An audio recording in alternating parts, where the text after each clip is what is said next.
Hello and welcome to this quick afternoon stimulus package update. Today we have just a little bit of news on everything, on the EIDL grant program, the Paycheck Protection Program, unemployment, the stimulus checks, and the SBA website. So let's get right into it. First, starting with EIDL funding. As of today, April 29th, we are at 12.1% of businesses have received funding through the EIDL grant program. This is up from 11.6% just yesterday.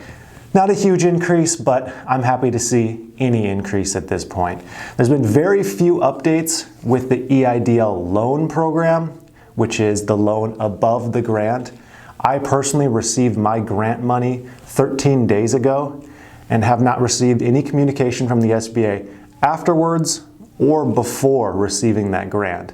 So if you also haven't received any communication, you're not alone. It seems like everyone is kind of in a waiting game as far as when they're going to receive any notice of the loan amount. Also, the EIDL grant application portal is still currently closed. I know I'm getting a lot of questions on this, like I went to the website, I don't see anywhere where to apply. Well, you can't right now, unfortunately. Until they finish all the old applications, you are unable to apply for the EIDL grant. That acronym just sounds like mush in my head. I've said it so many times at this point. There's also been many reports that people have gone on the SBA website and somehow the website is getting stuck in Spanish, believe it or not. This seems to be another glitch, and from what I can tell, all you need to do if this happens is on the URL where it says sba.gov. If it's stuck in Spanish, it probably says sba.gov/Espanol. If you delete that Espanol portion, you should be good to go. It should go back to English. It's just crazy, all these little glitches and things that keep happening. On to paycheck protection news. As of today, again, the 29th, according to COVIDLoanTracker.com, 10.1% of small businesses have received their paycheck protection loans. This is up from 9.96% yesterday, which not a huge increase. I saw that some large banks like Bank of America have submitted over 100,000 loan applications, and less than 1% of their loan applications have been processed since the second round of funding. So it seems like it's coming off to a pretty slow start, but I still have my fingers crossed that things are going to go smoothly and more businesses are going to receive their funding. I personally have received my first piece of good news regarding my paycheck protection loan. This morning I was sent the following email from my bank.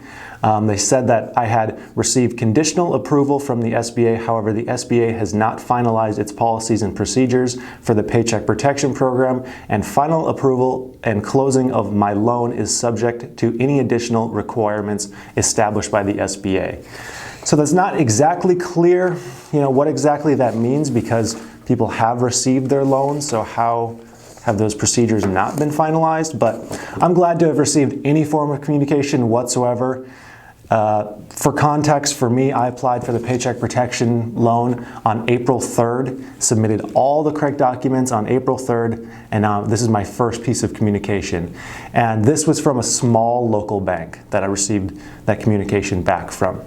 So I'll keep you guys updated if I receive any further communication having to do with the Paycheck Protection loan. Moving on to some more stimulus news, we've received some more guidance for those who have received stimulus payments for deceased relatives. It was previously thought that there was no clawback rule where you had to return those funds. However, Treasury Secretary Steven Mnuchin said that people who had received the coronavirus relief payments for their deceased relatives should return that money to the federal government. He was quoted saying, "You're not supposed to keep that payment," and told the Wall Street Journal, "We're checking the databases, but there could be a scenario where we are missing something, and yes, the heirs should be returning the money." I mean, at this point, I feel like that's the least of their worries, but whatever. I'm not the one making the policy.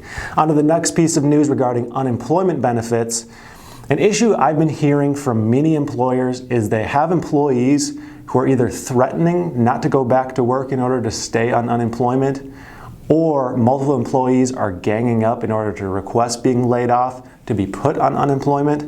This is an unfortunate situation for everyone. I understand people are afraid to work, but also business owners are stuck in a tough situation. I'm not going to put any of my opinions on this, but there's some new guidance that just came out regarding this. Some states have warned employees that they'll lose their unemployment benefits if they refuse to go back to work for their employers, even if they're worried about contracting the coronavirus. Iowa Governor Kim Reynolds was quoted saying, "If you're an employer and you offer to bring your employee back to work and they decide not to, that's a voluntary quit. Therefore, they would not be eligible for unemployment money." Now, this will vary from state to state, the nuances of what exactly the unemployment laws are. However, refusal to work is almost always looked at as quitting unless employee safety is in jeopardy. And again, however, in many cases, the coronavirus doesn't count as a jeopardy to an employee's safety, depending on your job, depending on the state. There's a lot of factors, so I'm not going to give specific advice there, and I'm not going to put my opinion on that.